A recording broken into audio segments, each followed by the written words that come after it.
Eu acho que primeiro tem uma recomendação do Ministério Público precisa ser analisada. Agora, eu acho que cria um problema muito grande para a cidade.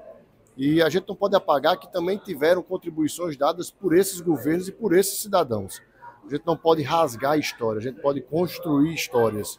Então, na verdade, a gente precisa analisar o porquê da recomendação do Ministério Público para essas possíveis mudanças. As mudanças para ocorrer têm que ser votadas nessa casa, e quem denomina de rua ou é o Poder Legislativo ou a Prefeitura manda para a Câmara Municipal a alteração desses nomes para que a gente faça uma coisa de forma consensualizada. Eu, no primeiro momento, vejo de forma negativa, até porque a gente não pode apagar a história de nenhum cidadão que, do seu tempo, contribuiu algo para o crescimento do nosso país. Cara, eu acho que a história ela serve para a gente aprender, né? Não dá para construir um futuro sem conhecer o passado, né? E trabalhar o presente. Se há realmente algumas injustiças, etc., eu acho que é interessante, pelo menos, ouvir a população, para que, se assim a população entender, a gente possa fazer alguma adequação, se necessário for.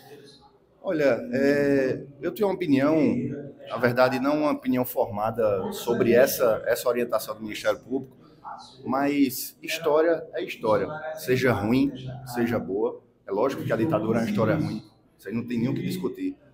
Mas eu confesso que, a princípio, não tenho ainda uma opinião formada para divergir ou concordar com o Ministério Público, mas eu tenho uma visão de que história ela existiu. Ela existiu. A gente tem que se lembrar que a ditadura foi uma época horrível, uma palavra muito leve para a ditadura. Então, isso a gente tem que lembrar. A gente tem que lembrar que isso foi ruim para o nosso país. Meu pai foi perseguido político na época. Então, a ditadura, isso devia sair do dicionário, mas não sai porque a gente tem que lembrar que foi uma época ruim. Então, não tenho opinião formada de, se vier, obviamente, uma decisão judicial para que a gente mude aqui, a gente vai ter que cumprir. Mas minha opinião, talvez singela e humilde, é que história ela tem que existir, seja mal, seja boa, ela tem que existir para a gente lembrar, para não cometer mais isso. Eu acho que a gente tem preocupações maiores para a nossa sociedade. Como eu vivo dizendo aqui, a Paraíba, por exemplo, que é um estado, é 2 vezes o tamanho da Holanda, 2 vezes e meio o tamanho de Israel, e a gente às vezes fica discutindo coisa pequena.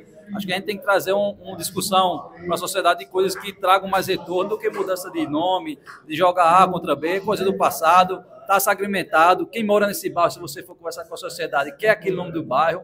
Então a gente não pode. Isso é a diferença do conservador para o progressismo.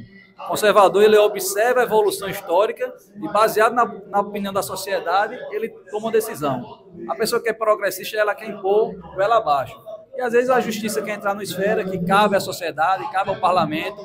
Eu acredito que aqui, pelos pares que têm conversado, eles não têm interesse de mudança. Então eu acho que é uma pauta que a gente vai manter como está. Olha, com toda sinceridade, eu serei contrário. Primeiro porque você vai modificar o Atlas, você vai modificar nos Correios, um trabalho muito grande. Eu não sou a favor de ditadura de forma nenhuma, né? Mas você mudar o nome do Costa e Silva, por exemplo, do Castelo Branco, então é um drama muito grande para a sociedade que mora nesses bairros há muito tempo. Então eu creio que há outras coisas para a gente discutir dentro da casa, bem mais importante do que essas mudanças.